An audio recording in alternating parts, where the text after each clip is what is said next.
Welcome to Stallside Podcast.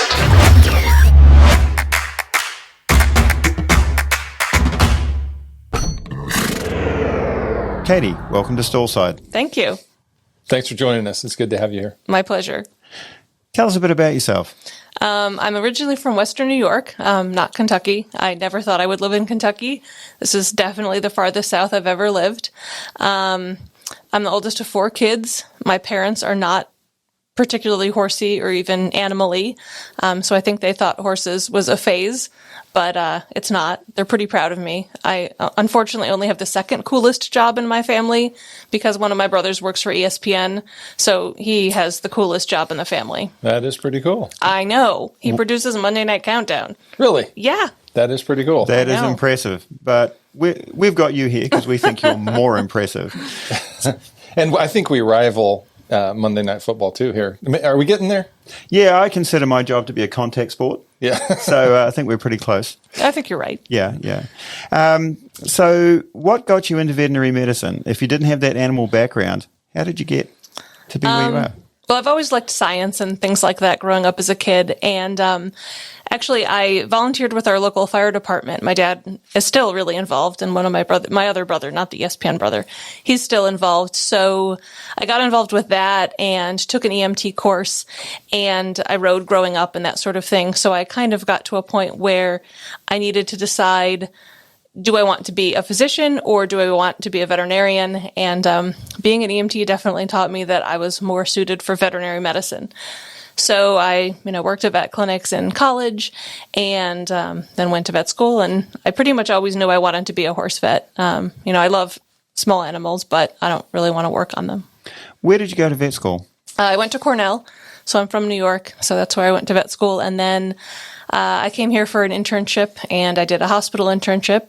And I thought I was going back to the Northeast, but then I had the opportunity to do an ambulatory internship, and that turned into being involved in our ambulatory department and doing more and more diagnostic imaging, and eventually got busy enough with that that's pretty much what I do most of the time. I was fortunate enough to do a surgery residency here as well, so I've literally never worked anywhere else.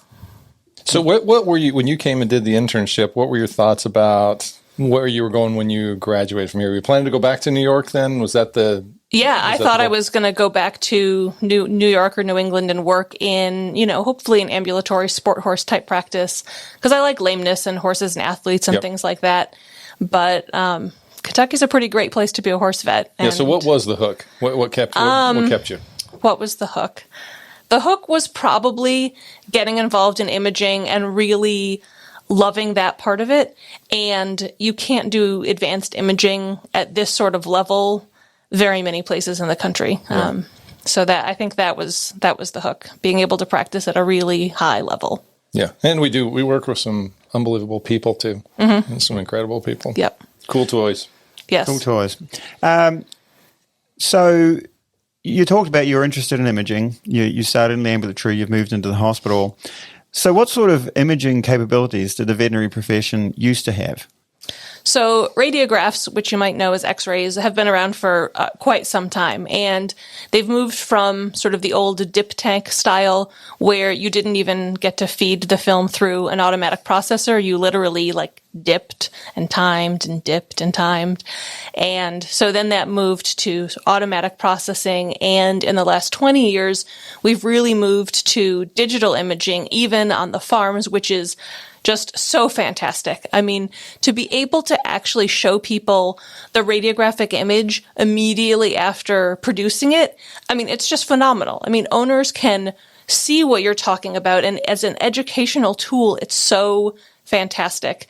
And if you know the results of your x-rays, you can actually institute care right then and there, rather than having to come back to the clinic, develop the radiographs, call someone, it's point of care. It is so fantastic.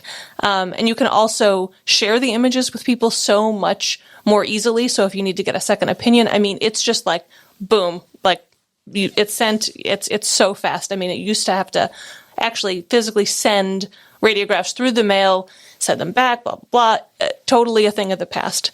Sorry, I kind of got off there. No, that was good because I think that is important because how many times do we go out to look at a fracture and you take the you take the films and then you run them back to the clinic and then you, like you said, institute care, whether it was, depending on how significant it was, whether we could ship the horse in or you had to go back out and work with the horse there on the farm. It's changed things. Yeah, and I have to admit, I actually started with dip tanks.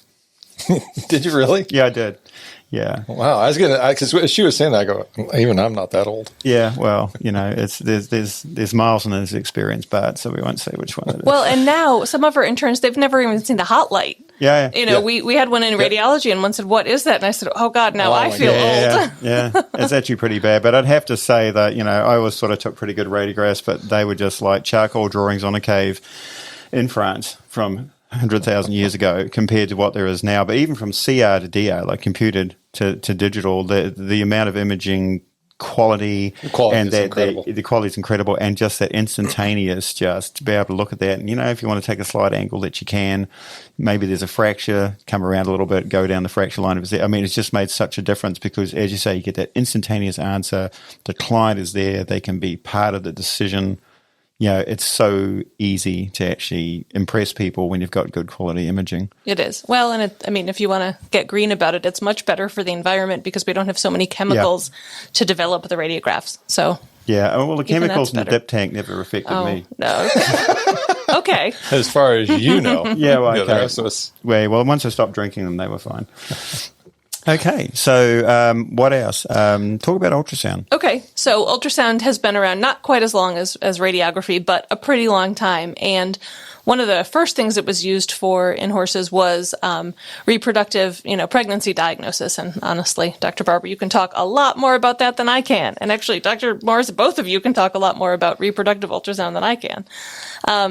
But that's also available on the farm. But again, the advances that have happened from, the old style huge ultrasound machines that were really low resolution to now, it's no bigger than my laptop, and you get these amazing high resolution images and you can see so many things. It's a mainstay of tendon and ligament injury diagnosis, but you can also diagnose fractures, ultrasound colics. You guys use it a ton for full abdomen and thorax. Yep. It is, so you've sort of got radiographs as kind of the bony modality and ultrasound as the soft tissue modality. There's overlap between the two. But those are the things that are available on the farm. And even they have just come so far recently with just so much more technology, instantaneous, able to share images. It's great. Yeah, the size of these things. Now we're even seeing probes that plug into iPhones and stuff. And you still lack some quality, but wow, it's so good. And we've made fun of Dr. Rood's. You talked about the size of machines, and that screen was teeny tiny, but the machine was as big as the El Camino that Dr. Riddle drove. Yes, it would be good to see that ultrasound. I wish we had it. No, my last job in New Zealand, back in, it was before I got there, but it was sort of like mid-'80s. They actually bought 4. Have you ever seen an Aloka 210? Yeah, right. It's like the one piece with the handle on top, and it's got a screen that's about this big. And that practice bought 4 of those Aloka 210s, and everybody thought, you guys are mad, you're going to go bankrupt. Those machines paid for themselves in 1 year. Alokas are tough. Yeah. But because you had it there right on the spot, all of a sudden you could do all that reproductive ultrasound, and then you say, okay, I get confident of that, I can do all of those other things, because I use ultrasound for things I never thought I'd look for, like, as you say, looking for fractures, so many things, and it just makes what you do every day so much better. Like the diagnosis is made between the ears, but ultrasound just makes you better. Yeah. Absolutely. So what else do we offer here at Rood and Riddle? So we've got some more advanced diagnostic modalities that really you have to be at a hospital to be able to take advantage of for regulatory reasons and just space. There tend to be large machines. Some of them require general anesthesia. So we have nuclear scintigraphy here, and also known as bone scan. And so what that is we inject the horse with a very safe radio tracer, and it goes to areas where there's increased bone turnover. And so that way we can see, are there areas, for example, in a racehorse in their fetlocks, where their fetlock is being put under more stress than the horse can handle right then. And that then allows us to kind of target where we're going to go with different things. Maybe then we follow that up with radiographs, stress fractures in the pelvis. Those are easy to diagnose using scintigraphy. And then we have our cross-sectional imaging modalities, which are very near and dear to my heart. So we have an MRI, which is really great for soft tissue and bone problems. And then we have a CT, which is great for bony problems. It gives these beautiful three-dimensional reconstructions, and we'll look at some of those a little bit later. Those tend to involve general anesthesia in most cases. For some things, we don't have to anesthetize them, like to CT a skull. We can do that standing in a horse, which is really pretty cool. So those have kind of come on the scene in the last 20 years. And again, they're just growing by leaps and bounds. Yeah, CT has really helped us in the hospital for what I do because, being involved with the neuro horses, we do the contrast myelogram, take the radiographs. Then we put them in the CT and we see so much more. Mm-hmm. And I think our ability to make a diagnosis on these horses has actually increased by an order of magnitude because I'm sure that there were horses that had subtle lesions that we could not see with contrast radiography that we actually easily see with the CT. And as you say, you can get a 3D look at it. You can sort of get your mind around it and drive around and sort of see exactly what might be going on. So that's really impressed me. And I was a little bit skeptical about that for a start, but I'm convinced. And the other thing is you talked about CT of the head, and we'll take skull radiographs. And there's so much bone going in different directions in a skull and so many like suture joints. Where's the lesion? Whereas the CT is just beautiful and it's fast. And I think it's really good value for money. It is. To put these heads in the CT. Yeah, so Katie, can you talk to us about the difference between the CT and the MRI? Just what are the advantages of having one over the other, and do you need both of them? Yeah, so, I mean, they both have advantages and disadvantages. So I guess sort of the answer to do you need both is yes, sometimes, because CT is great at some things that MRI is not as good at, and vice versa. So what CT is it's essentially the world's fanciest three-dimensional X-ray. So it uses X-rays, but then what the computer does is you take X-rays from all the way around the horse, and then it puts it together, and so that's how you get those three-dimensional images. So that's how that works. And then MRI uses a really strong magnetic field and radio frequency waves to look more at the chemical nature of tissue. So that's why MRI is really good for tendon and ligament problems, because the actual chemical composition of that tendon or ligament changes when it's injured. But the density of the tissue really doesn't change that much, so it's not as obvious on radiographs or a CT or something like that. But because CT is looking at differences in bony density, that's why it's really good for bone problems like fractures and things like that. So they complement one another, and I mean, we're really lucky to have both, because that way we can just use the thing that is going to be best for that particular horse. But there is enough overlap where if you just have access to one or the other, you can usually get most things done. Gotcha. Have you got a few images to show us? I do. So the first one that we'll start with, this is a horse's skull. And the first thing that I want to point out is this is actually a blinker cup that the horses wear. So this horse was awake and standing when we scanned his skull, which is pretty neat. So don't think there's anything wrong with the horse's eye. This is just the blinker sitting here. So this is the horse's face. So here are the front teeth right here. The ears are kind of up back here. And we can rotate this around. So now we're looking from the back of the head to the front of the head.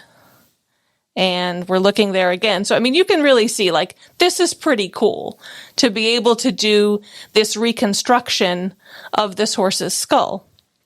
So this reconstruction was created from these three-dimensional slices. So these slices are just over 1 millimeter thick, and we can just roll through them like this, and we'll get to the problem here in a sec. So, one of the basic principles of imaging is things are generally supposed to be symmetric. So this is the stylohyoid bone right here. So see there, it's nice and skinny and petite and cute, and that's exactly how it should look. And this over here is like a terrible monster. So this horse has terrible temporohyoid osteoarthropathy, and what that does is it can cause neurologic signs. And these horses, one of the most serious ones is they can't blink, so they can't protect their eye.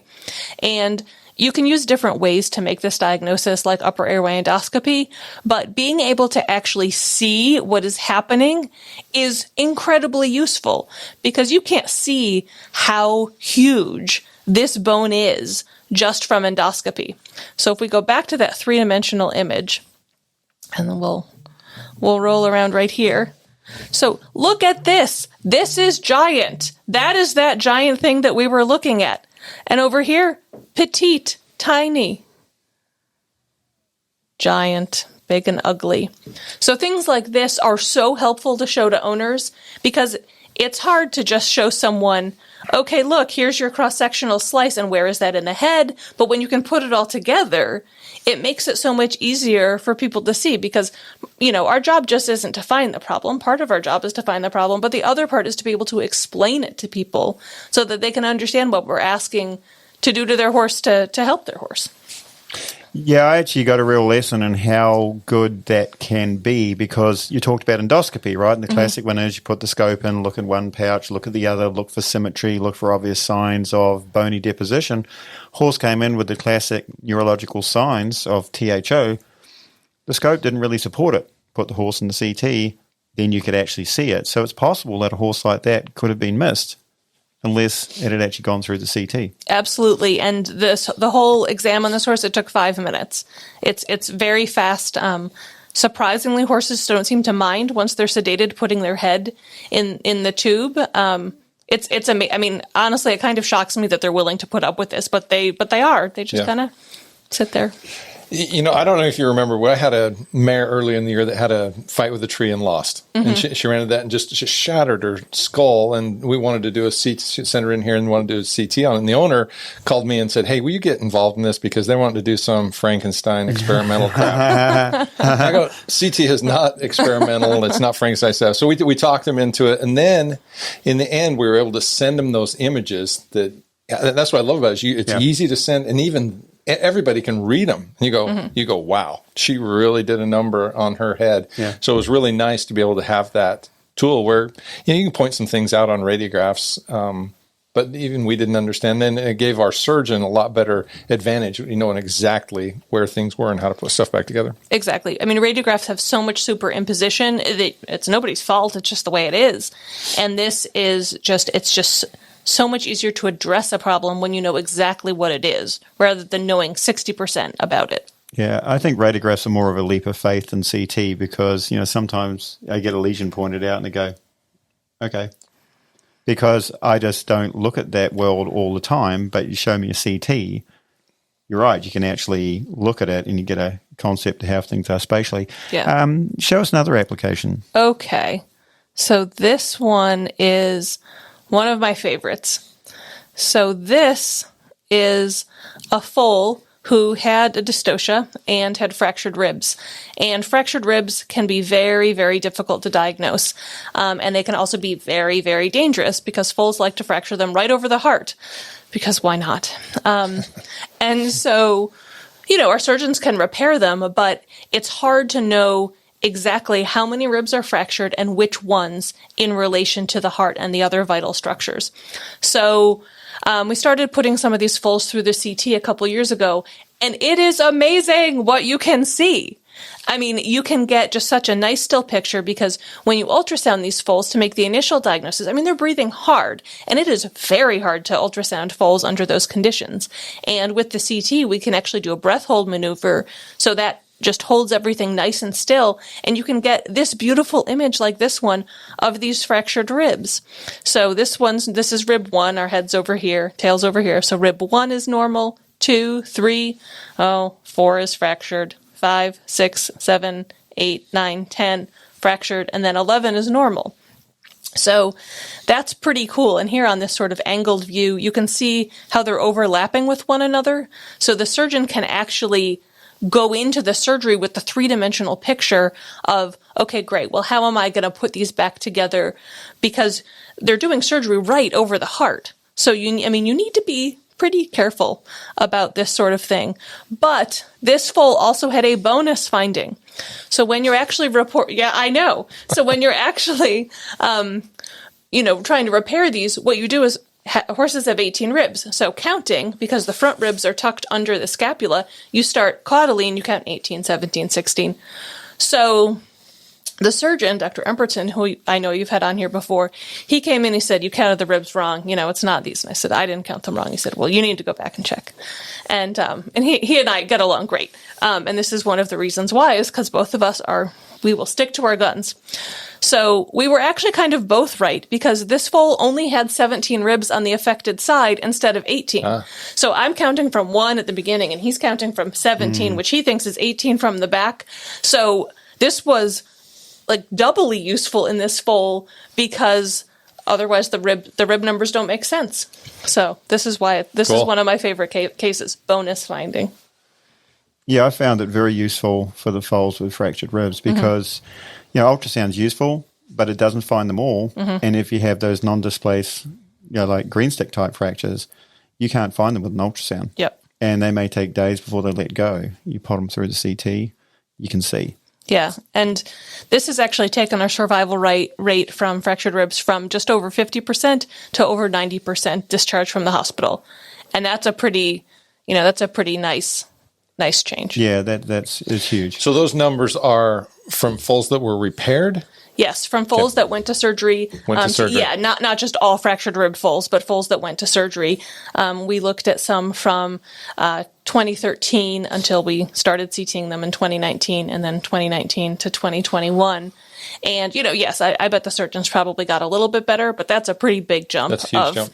Yeah, exactly. So, lots of foals, as you know, don't need to have surgery, and they go ahead and repair their ribs very successfully on their own. But for the ones that are serious enough to need them repaired, the CT is a great tool.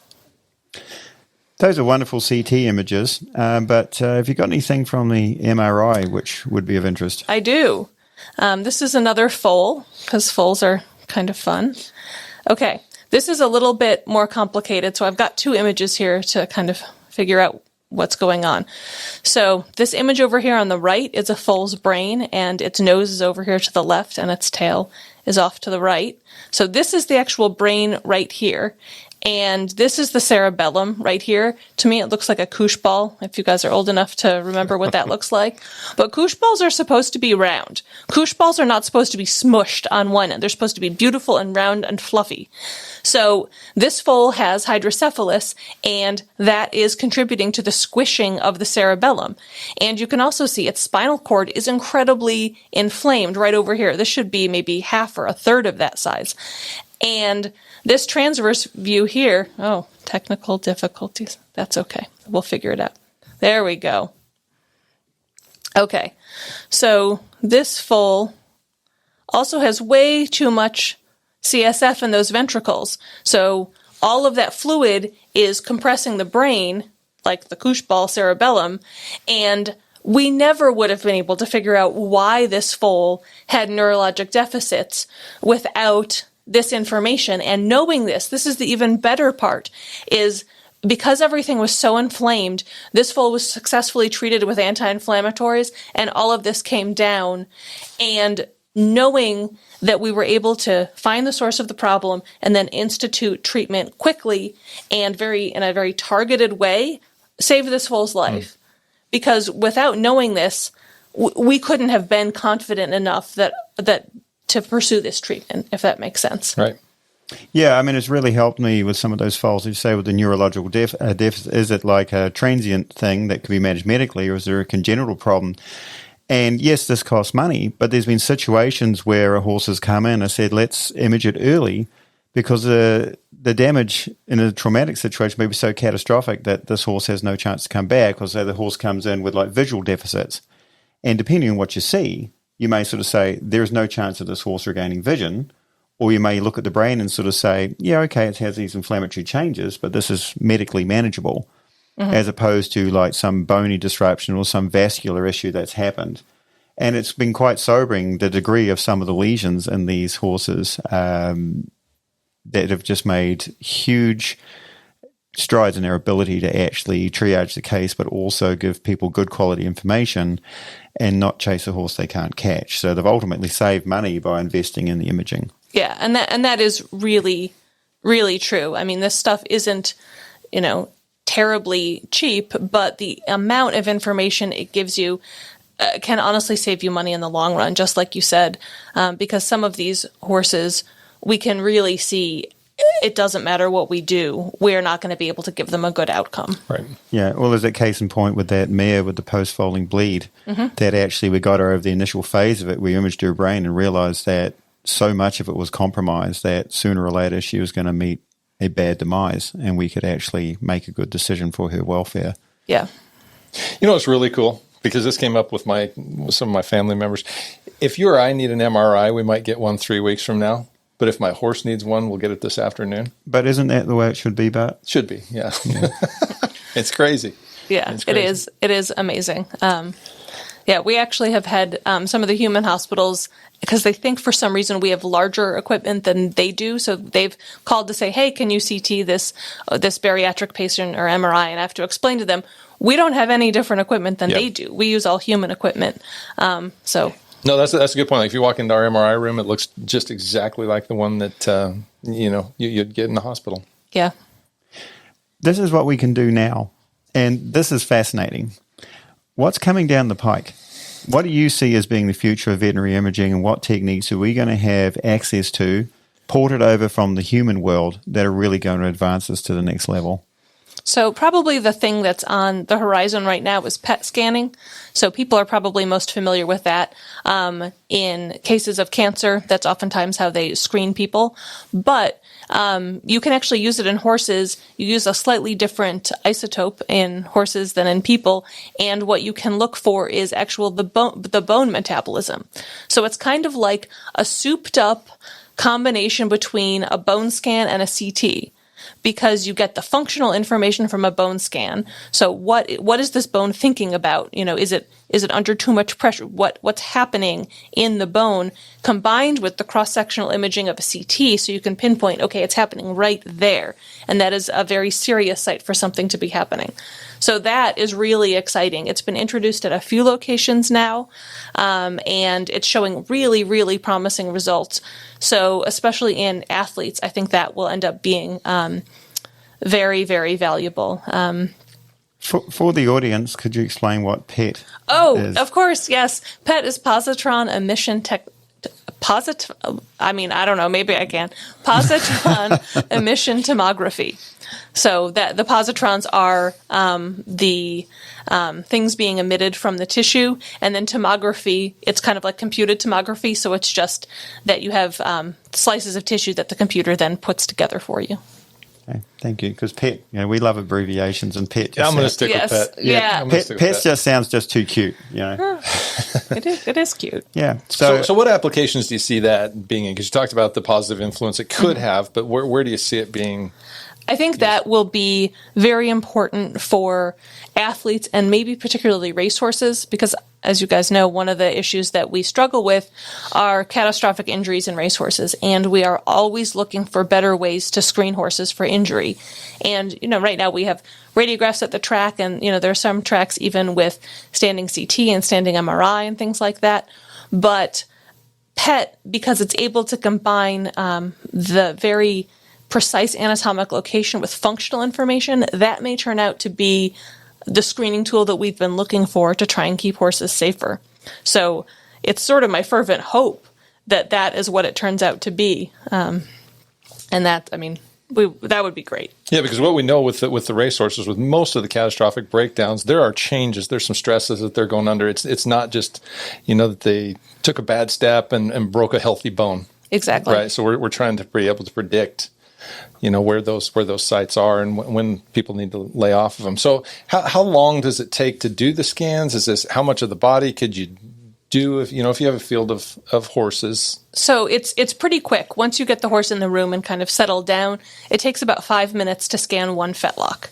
So if a horse is really not interested in being scanned, it might take longer, but the equipment's pretty safe, and it's got like a nice breakaway design, so the horses just have to be sedated, they don't have to be anesthetized, and the scan itself is really pretty quick. So in theory, it would take some logistical doing, but in theory, you could get through quite a few horses. Maybe you could do maybe 2 in an hour if you wanted to do all 4 fetlocks or something like that. Gotcha. And I think for the confidence of the racing public, that's a good thing for them to know that, we're really trying hard to have these horses which perform at a very high level in the absolute best possible condition. And it's a way to find things before you can find them any other way. Yeah. I mean, we're in this because we love horses and we want to help them. And these types of technologies will help us help the horses. And I mean, for me, that's really kind of the bottom line for what we do. So that's one of the reasons I think it's so exciting. Absolutely. What does the future hold for Katie Garrett? Oh, God, I don't know. My crystal ball is in the shop, sadly. I mean, I'll be here for the foreseeable future. I don't really see myself going anywhere. Yeah, you're just going to do more of the same good work. Exactly. Pass the knowledge on, expand it in our practice.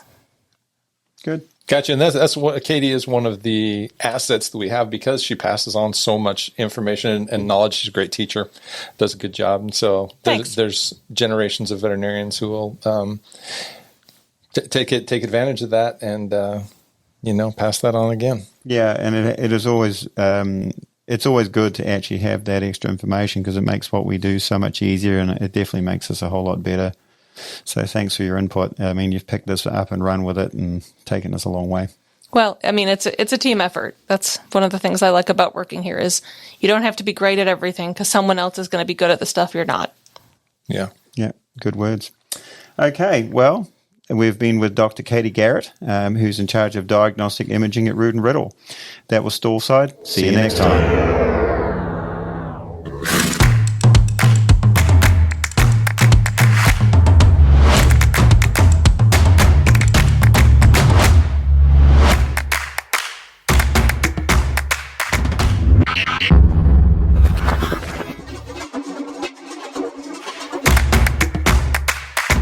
Why the podcast? Rood and Riddle Veterinary Pharmacy has a relatively small marketing budget, especially when you compare us with our competitors. I understand that marketing is important, but telling people that you exist and what you do and why your products or services are different is a must. I thought about what makes us unique, and I realized I wanted to give people something of real value. That's how the podcast idea evolved. I wanted to use the money we had set aside for marketing, not to tell people who we are, but rather to show them, to open up how we do things and give something of value at the same time. The content of this podcast is designed to do exactly that. It's not going to serve as a shameless plug for pharmacy products or services. We want you to know who we are, that quality is uncompromised, that we care about people and their animals. If there are specific topics that you would like us to cover or guests that you would like to hear from, please email us at stallside@rrvp.com. Hope you enjoy the show. Just one more note, nothing that we talk about here today should be construed as veterinary advice. That's why you have a relationship with your own veterinarian. Thank you for listening.